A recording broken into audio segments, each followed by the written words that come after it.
Danes v Veterinskem dvoru poteka že 4. študentska konferenca, ki jo organizira oddelek za univerzitetno politiko in izobraževanje Študentske organizacije Univerze v Mariboru.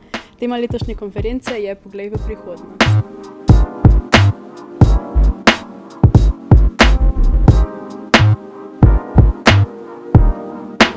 Ja, videl sem izjemne delavnice in sem se odločil, da pač to področje pa prihodnost me zanima, da sem prišel malo izobraževati pa podružiti malo z drugimi študenti, ki jih zanimajo iste stvari.